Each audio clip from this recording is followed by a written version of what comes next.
The biggest fear I have is that half of you are gonna pander to it because they're gonna financially subsidize your opening act. You're pandering to it because you want a better apartment out the gate, and so parents are gonna pay for it. Thus, you feel a subconscious need to appease them in the short term. See, this is not just a parent's game. That's what's fun to think. This is fucking you. There's a really great way to like eliminate your parents' leverage. Get off their payroll. Did you ever go through a time where you disagree with your parents? I don't agree with my parents about anything or everything. I never even fucking value their opinion enough.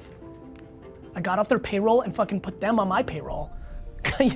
You know? And not really, because you know, I think that's a little douchey, but like I came in the game and fucking right away contributed and paid them back for everything they've ever done for me. I was just never in that place. You know, it's real fun in here, like haha, and everybody who's gonna watch of like shitting on your parents until you realize you're fucking full of shit. You should have no respect until you actually execute it. You could have rating point, you could, again, back to sports, it's good. You could have a reputation, but like, first of all, your entire academic career is horseshit compared to what you're about to go into. You could give a fuck about what you've done in school. It's got zero mapping to the reality of what you're about to do.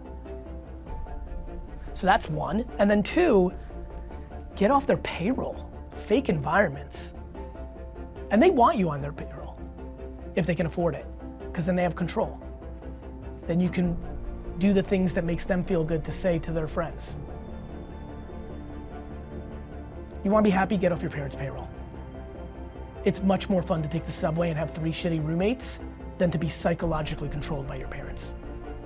You know, I think adversity is the foundation of success.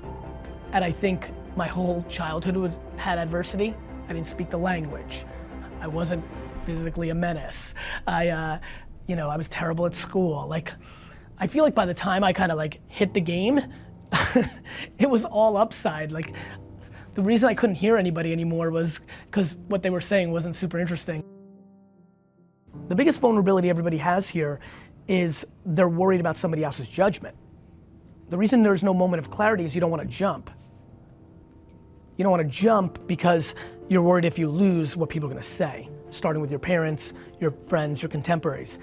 My ability to not truly care about other people's opinions has been the foundation of my happiness. I respect people's opinions. I just don't care about their judgment of me. Like, I don't think you guys understand how real my propaganda of my youth is. I did nothing but worked. Like all of you had more fun this weekend than I had between 18 and 29. I don't think people understand what a 1% life means. It means 1% actions, to your point. You have to sacrifice a lot. And by the way, I don't think that's right. I think it's right for me because it was my calling, it was in my head every minute. You have to be self-aware. But I think part of self-awareness is not to talk shit, you know, about what you're gonna do, because then you're putting yourself in you've gotta back up your actions. One of the biggest reasons I want kids to talk less shit is because they're putting themselves into a fucking trap. You're talking a big game, everybody heard it, now you feel the social pressure to deliver on it, but you don't have the fucking chops or the willingness or appetite to actually do it. I will always speak my truth. And I'll curse and I'll dress down and I'll let the world come to me. Got it? The world came to me. When I was your age, everything I've done was unacceptable. Bad at school, casual, dress for respect, cursing at scale in public, all unacceptable. Still kind of weirdly unacceptable, but a lot less than it was.